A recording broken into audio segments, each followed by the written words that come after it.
The morning after disaster, Olivia Sinclair's head throbbed as consciousness slowly returned. Sunlight streamed mercilessly through unfamiliar curtains, and the silk sheets beneath her felt foreign against her skin. She blinked, disoriented, as fragments of the previous night, the annual Harrington Foundation Charity Gala, filtered through her memory. She remembered champagne, lots of it, and Jackson Blackwood, her insufferable rival from Meridian Investments, goading her into a drinking contest after she'd secured the Parker account from under his nose. "Competitive as always, Sinclair," he taunted. Groaning, she pushed herself up and froze. A platinum band with a stunning emerald-cut diamond glinted on her left ring finger. Panic seized her chest. "Finally awake, fiancé?" The voice sent ice through her veins. Jackson Blackwood stood in the doorway of what she now realized was a hotel suite, holding 2 coffee cups. His dark hair was disheveled, but his gray eyes were alert with their usual calculating gleam. "What did you call me?" Olivia whispered, her voice dangerously low. Jackson raised an eyebrow and set a coffee on the nightstand.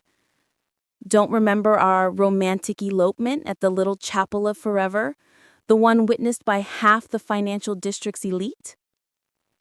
"This isn't funny, Blackwood," she snapped, examining the ring. "Where did this come from? What happened last night?" "Well," Jackson sighed, sitting at the edge of the bed. "Apparently, Dominic Harrington thought it would be hilarious to dare us to participate in the chapel's mock wedding service that was part of the gala's entertainment." Olivia's stomach dropped. "Mock wedding?" "Except," Jackson continued grimly, "Dominic, being the heir to a hotel empire with connections everywhere, arranged for a real officiant and legitimate paperwork. His idea of the ultimate prank between 2 people who, how did he put it, need to resolve their sexual tension." "No," Olivia whispered. "No, no, no." Jackson handed her his phone. On the screen was a marriage certificate bearing both their signatures. "I've already called my lawyer," Jackson said, surprising Olivia with his business-like tone rather than his usual smugness. "The annulment process will take at least 4 weeks. There's a complication." "What complication?" Olivia clutched the sheet tightly. "The Parker merger depends on family values.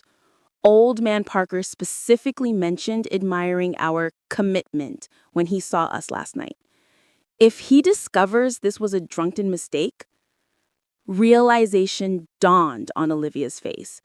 The Parker account was worth millions to Meridian Investments, her career-making achievement. "So we have to pretend to be engaged," Jackson finished, "for 4 weeks.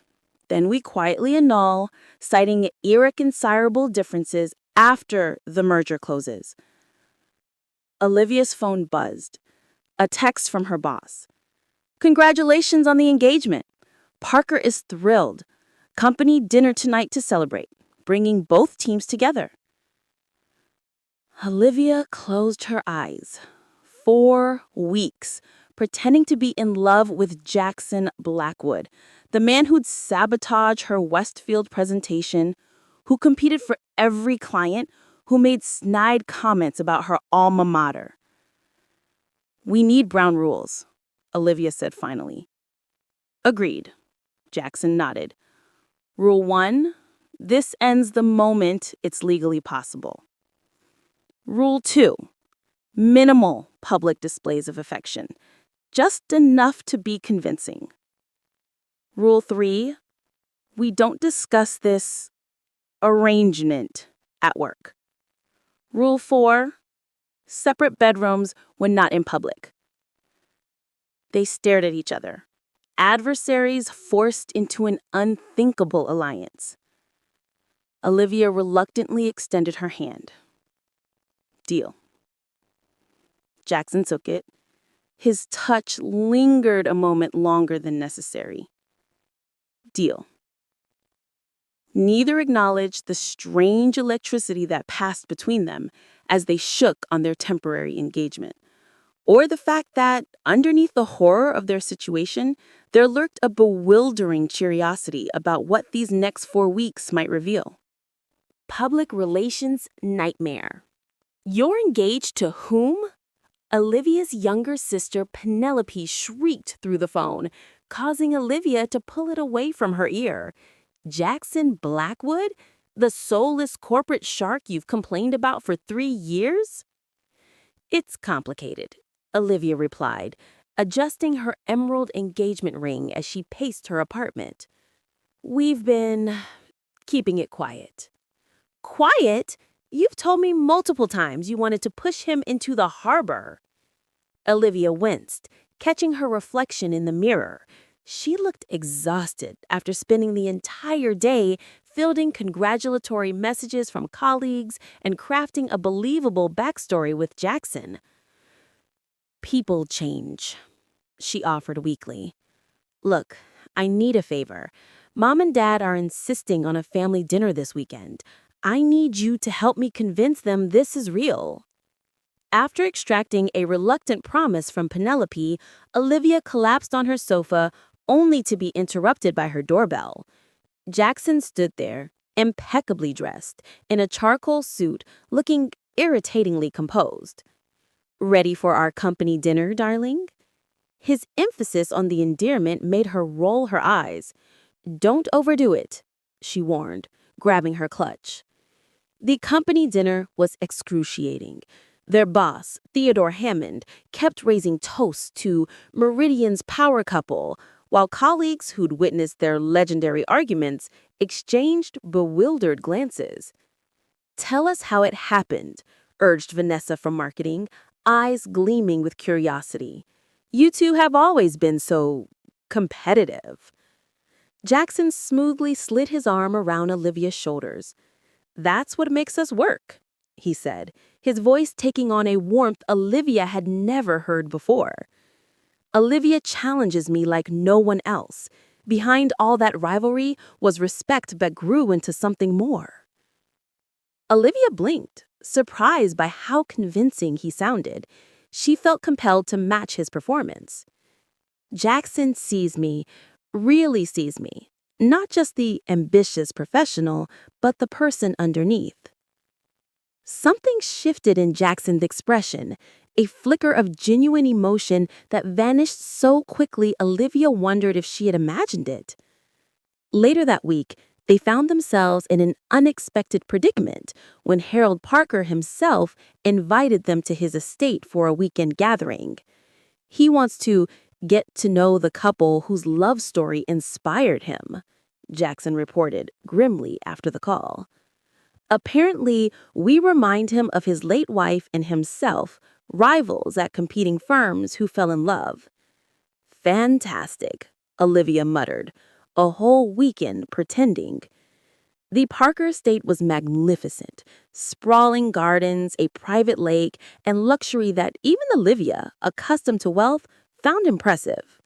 Harold Parker, a silver-haired patriarch with keen eyes, greeted them warmly. The market analysts claim Meridian's competitors are circling this merger, he confided during a private moment on the terrace. But I believe in building relationships with people of character. Seeing you two overcome your differences to build something together, that's the kind of foundation I want for my company's future. Guilt twisted in Olivia's stomach. Their deception was securing the merger, but at what cost? That evening, during a formal dinner with Parker's extended family and business associates, a tipsy cousin asked, "So, when did you know it was love and not just attraction?" Before Olivia could formulate a response, Jackson spoke. It was during the Seattle conference. Olivia stayed up all night helping the interns prepare their presentations after their supervisor fell ill. She could have used that time to polish her own presentation, which competed directly with mine, but she put their careers first. He looked at Olivia with something resembling admiration. I realized then that her fire wasn't just ambition, it was passion for excellence, for lifting others up. Olivia stared at him, stunned. That conference was a year ago. She'd never imagined Jackson had noticed or remembered my work with the interns. Later, alone, in their shared suite, with Parker's assumption they would share a room, Olivia confronted him. The Seattle story. How did you know about that? Jackson avoided her gaze, arranging pillows on the sofa where he would sleep. Contrary to what you believe, Sinclair, I do pay attention. For the first time since this charade began, Olivia wondered how much of their rivalry had been fueled by mutual misunderstanding and what else she might have missed about Jackson Blackwood. Domestic arrangements. You alphabetize your spices? Jackson's incredulous voice called from Olivia's kitchen. And color-code your financial files? Touch nothing, she warned, hurriedly finishing an email. After 3 awkward sleepovers at various events, they'd agreed it made sense for Jackson to temporarily move into her larger apartment to maintain appearances. No wonder you're always so prepared for meetings, he muttered, emerging with 2 mugs of coffee. He handed one to her, prepared exactly how she liked it, with a splash of almond milk and cinnamon. How did you... she began. I noticed things. He shrugged, settling at the opposite end of the dining table with his laptop. They worked in surprisingly comfortable silence until Jackson's phone rang. From his tense posture and clipped responses, Olivia could tell something was wrong. Everything okay? She asked when he hung up. Fine, he said tersely, but his clenched jaw betrayed him. Later that evening, Olivia found him on the balcony, staring unseeingly at the city lights. An untouched glass of whiskey set on the railing. My father's in the hospital, he finally admitted when she joined him. Minor heart scare. Shouldn't you be with him? Jackson's laugh was bitter. Richard Blackwood doesn't do vulnerability. He specifically instructed me to stay and secure the Parker deal. Olivia hesitated, then asked gently, Is that why you're so driven? To prove something to him? The look he gave her was guarded, yet somehow exposed. Isn't that why we're all driven? No, she said quietly. I do it because I genuinely love creating financial solutions that help businesses grow. The competition, that part was just about beating you. A reluctant smile tugged at his lips. Well, you've succeeded often enough. The following morning, Olivia was surprised to find Jackson dressed in workout clothes. Where are you going? She asked, clutching her coffee mug. Saturday morning tradition. I volunteer coaching basketball at the youth center downtown. Olivia nearly choked on her coffee. You coach underprivileged kids? Try not to sound so shocked, he said dryly. We can't all be obvious saints who organize the company's charity auction. Curious, Olivia decided to accompany him. Watching Jackson transform from cutthroat investment banker to patient coach, demonstrating layups, offering encouragement, high-fiving teenagers who clearly adored him, was disconcerting. 4 years, he explained on their walk home when she asked how long he'd been volunteering. My college coach saved me from becoming a complete entitled brat. Figured I should pay it forward. That evening, they ordered takeout and found themselves sharing stories about business school, family pressures, and dreams beyond Meridian investments. I always wanted to focus on sustainable investment, Olivia admitted, surprising herself with her candor. Help direct capital toward businesses making positive environmental impact. You'd be good at that, Jackson said thoughtfully. You have a knack for seeing potential others miss. Their eyes met, and for a moment, Olivia forgot this was her rival, the man who had once presented her market analysis as his own to secure a promotion. "Why did you do it?" she asked suddenly. "The Westfield presentation. You knew how hard I'd worked on that research." Jackson's expression darkened with what looked remarkably like shame. "It was right after my father joined the board. I was desperate to prove myself." He met her gaze directly. "It was wrong. I've regretted it ever since." The admission hung between them, shifting something fundamental in their dynamic. That night, Olivia lay awake, troubled by the realization that hating Jackson had been simpler than this new complicated understanding. The Heart's Confession. The emergency call came at 2 a.m. Harold Parker had suffered a stroke while visiting his manufacturing facility in Chicago. As the lead representatives on the merger, Olivia and Jackson were requested immediately. They caught the first flight out, both running on caffeine and adrenaline. In the hospital waiting room, Olivia watched Jackson comfort Parker's distraught daughter with unexpected gentleness, then fielded calls from anxious board members with steady assurance. When the crisis stabilized, they checked into their hotel, both exhausted beyond words. "You were amazing today," Olivia said quietly as they rode the elevator. "The way you handled everything." Jackson looked at her with weary eyes. "So were you. Parker's daughter told me your explanation of the contingency options actually helped her breathe again." In their adjoining rooms, Olivia showered, trying to wash away the stress of the day. A soft knock came at the connecting door. "I ordered room service. Thought you might be hungry." They ate on the balcony overlooking Chicago's glittering skyline, the emotional intensity of the day breaking down the last of their carefully constructed barriers. "I think we might actually make a good team," Olivia admitted, the realization both startling and somehow inevitable. "Better than good," Jackson agreed, his gaze lingering on her face. "Olivia, these past 3 weeks, I've seen who you really are beyond the boardroom. Your brilliance, yes, but also your compassion, your hidden playfulness, the way you hum when you're concentrating." His voice trailed off, and Olivia felt a dangerous warmth spreading through her chest. "Jackson," she began hesitantly, "what happens when this ends? In a few days, the annulment will be processed."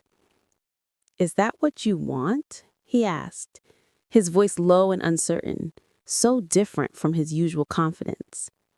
Before she could answer, both their phones chimed with an urgent email. The legal team had expedited their annulment. They would be legally free of each other by tomorrow afternoon. The knowledge should have brought relief. Instead, Olivia felt a hollow ache forming. Back in New York the next day, they walked into Theodore Hammond's office to find him beaming. "Parker's recovering well, and his board has unanimously approved the merger." They specifically credited the dynamic partnership between Sinclair and Blackwood for their confidence. He slid 2 envelopes across his desk.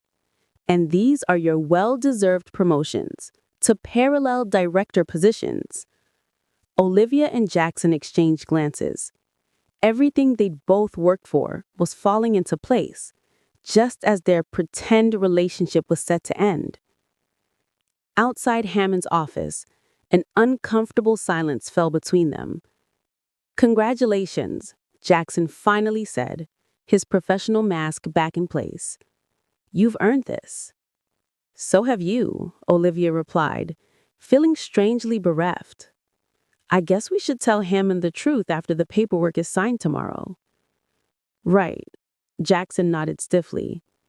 "That would be the professional thing to do." They stood awkwardly in the corridor where they'd argued countless times before. "Jackson," Olivia began, just as he said, "Olivia." They both stopped. "You first," she offered. Jackson ran his hand through his hair, uncharacteristically nervous. What if we didn't end it? He asked quietly. What if this accidental engagement was actually the universe's very unsubtle way of showing us what was possible? Olivia's heart raced. Are you suggesting we stay engaged? I'm suggesting we try dating for real. No pretense, no audience, no business advantage. Just us, figuring out if what I'm feeling, what I think you might be feeling too, is real. Olivia looked into the eyes of the man she'd considered her enemy for years and saw vulnerability, hope, and something that looked remarkably like love. I'd like that, she whispered, reaching for his hand. Choosing forever. 6 months later, Olivia stood in the doorway of their shared office at home, watching Jackson frown in concentration at his computer screen. So much had changed since that fateful morning when she'd woken up accidentally engaged. They'd announced their ongoing relationship to surprised but ultimately supportive colleagues. Parallel director positions meant they no longer competed directly, allowing their professional respect to flourish alongside their personal connection. You're staring again, Sinclair, Jackson remarked without looking up, a smile playing at his lips. Admiring the view, Blackwood, she retorted, bringing him a cup of coffee, a simple gesture that had become part of their routine. The real test had come 3 months into their relationship, when Meridian announced a restructuring. Both were offered prestigious positions. Jackson in London, Olivia in Singapore, positions they'd once have fought each other for. We need to talk, Jackson had said that evening, his serious tone sending a ripple of anxiety through Olivia. Instead of discussing which of them should take which opportunity, he'd surprised her by asking, "What do you want? Not for your career, but for your life." Their conversation had stretched into the night, revealing dreams neither had dared voice before. Jackson's desire to eventually start his own ethical investment firm, Olivia's vision of creating financial literacy programs for underserved communities. Maybe this restructuring isn't our path, he'd suggested. Maybe it's time we built something together.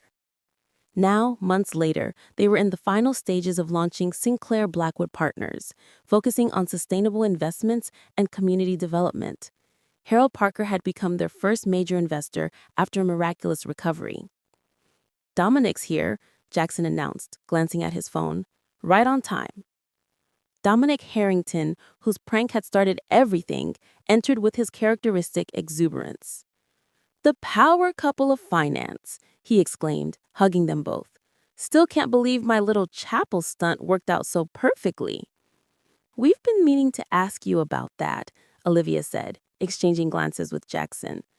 "Was it really just a drunken prank?" Dominic's smile turned enigmatic. "Let's just say I got tired of watching two people who clearly had chemistry wasted on pointless competition. Sometimes people need a push." After he left, Olivia and Jackson strolled through Central Park, fingers intertwined, discussing their upcoming pitch to a renewable energy consortium. "You know," Jackson said thoughtfully, "we never did get that annulment." Olivia stopped walking. "Are you saying we're still technically engaged?" "Technically, yes." He turned to face her, suddenly serious.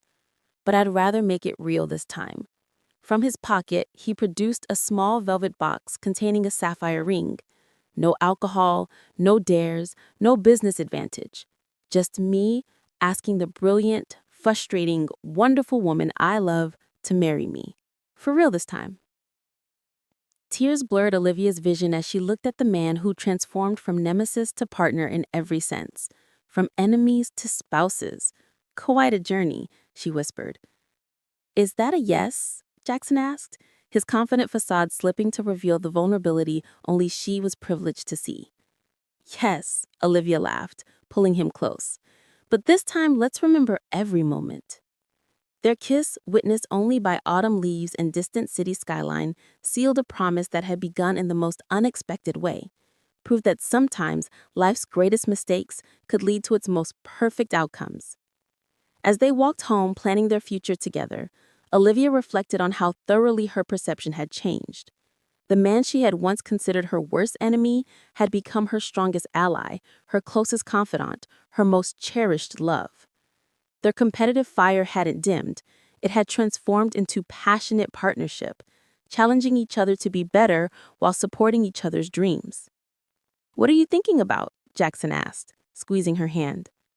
"That sometimes the worst beginnings lead to the best endings," Olivia replied, leaning into his embrace. And as the sunset painted the city in gold, they walked forward together, no longer accidental fiancés, but purposeful partners, writing a love story neither could have imagined that chaotic morning when rivalry had unexpectedly transformed into forever.